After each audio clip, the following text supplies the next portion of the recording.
Okay, next question from Susan. Thank you for this, Susan. And this will probably be directed to Max.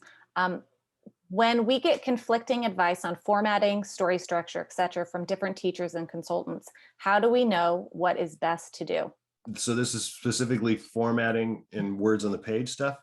Yeah, I think because there's lots of different books and different versions and scripts you read that have different formats and structures. And how do you actually know which one is the right one to follow? Is there a right one to follow? There isn't really a right one. I mean, other than just making sure, and please, everyone on this call right now and everyone who's watching the recording, you just have to buy screenwriting software. You just have to. Some of it can be expensive, but we in this room, much less everybody else at the ISA, read so many scripts. We know immediately if it's not really properly formatted, or if it's not really the professional screenwriting program. Scrivener, Final Draft, Writer Duet is pretty good. Movie Magic Screenwriter, you got to be looking at those. You just have to pay for it. That in of itself is the only true rule, because it'll just automatically, you need interior, scene headings, scene direction, dialogue. Those are really the only primary rules.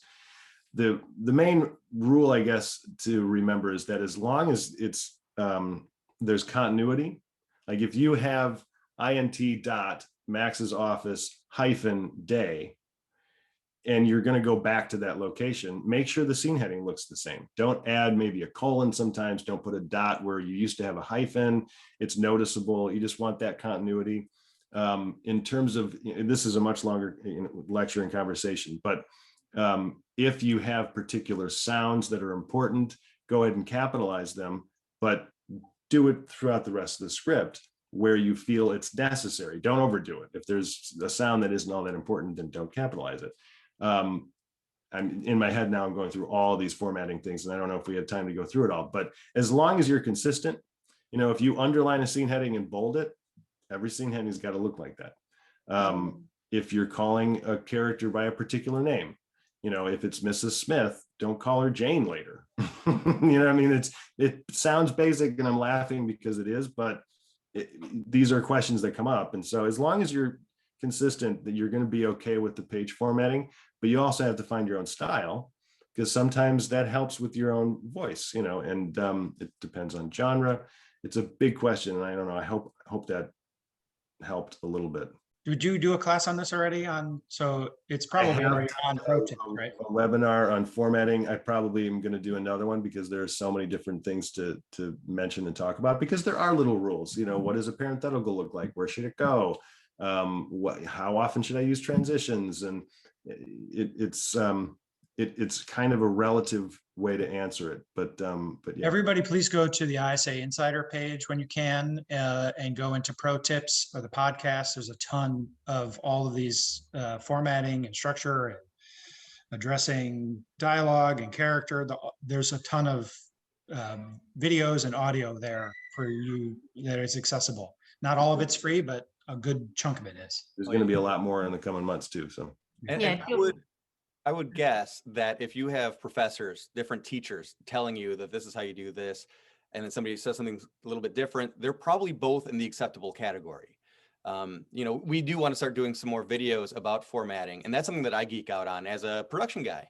But the idea of how do I write a scene that's a telephone conversation, because you're bouncing back and forth, which are things that happen in editing way, way, way later that you don't know where all the edits are going to happen on the page. There's multiple ways to write that kind of a scene, and they're all right. Not that every way is right, but there's multiple right ways to do it. And if at all possible, I feel like I learned a lot about screenwriting by working on sets, because each day you get your sides of what the scenes are that we're going to shoot today. And I'm not even talking about really a shooting script that has camera direction, because obviously we're not writing those. But even just being on set, seeing a film being shot and participating in that, you really do understand that, oh, this is why this is capitalized, or this is why this is laid out in a certain way. And it kind of makes sense when you're in the physical space of that world as well. So if at all possible, even just to be a PA somewhere for a day, you'll learn a lot about screenwriting too. Yeah, Jordan, I've got a pet peeve, because like Jordan does read a lot of scripts. What's a pet peeve? One of them is definitely changing names. If you write, that this particular soldier is named Scarface or whatever, well, then that's the name I'm looking for all the way through the script. I don't name all your characters with the same letter or the same number of letters or those kinds of things. Those little things get very difficult to read because what you want is a fast read.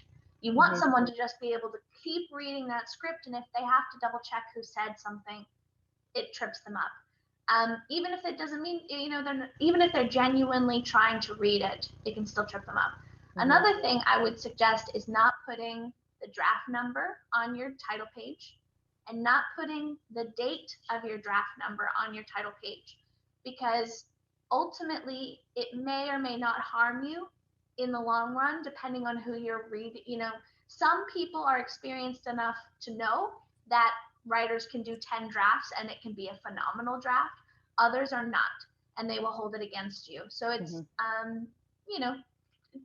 clean, consistent, and don't name all your characters the same. I have a lot of pet peeves, but we don't need to go into. Why am I surprised? He by that? does. He's on every subject. Thanks. My pet peeve is when you write your slug line, interior hallway, and then your next line says he walks down the hallway. Like, we know you're in the hallway. So that's how you're saving space. So save the space.